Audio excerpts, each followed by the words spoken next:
No, I can't give that guarantee you. Of course not, because we're battling with with nature, with a disease that is capable of mutating and changing. I'm increasingly confident. I'm increasingly optimistic about the sheer extent of the possibilities that are opening up with vaccinations. I'll be setting out as much of a timetable as we can give on the 22nd, and I'm very hopeful that we'll be able to go ahead and open things up, and I'll be saying that. But to say I can give an absolute cast iron guarantee that we won't face further difficulties and have to think harder and deeper about some problems, no, Alex. At this stage, I can't. But I don't want people to think that I'm not optimistic. I think there's been a big change, and the big change is that science is now unquestionably in the ascendancy over the disease.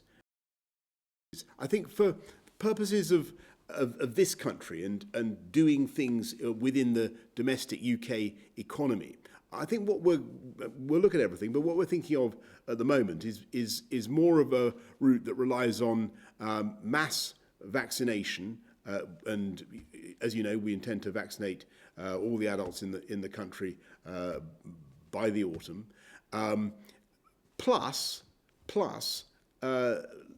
lateral flow testing or rapid testing for those bits where it is that have been the toughest nuts to crack, as it were, such as nightclubs or theatres, those parts of the economy we couldn't get open last year, and I think that will be the route that we go down, and that businesses will go down. And you're already, Jasmine, seeing lots of businesses using the potential of rapid on-the-day testing as well. I think that, in combination with vaccination, will probably be the route forward. Though I want to stress to everybody, it is still early days. There's lots of discussions still to be had.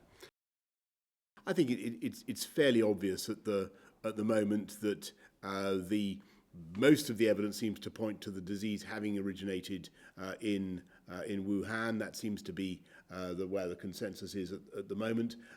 Therefore, I think we all need to see as much as we possibly can about how that might have happened.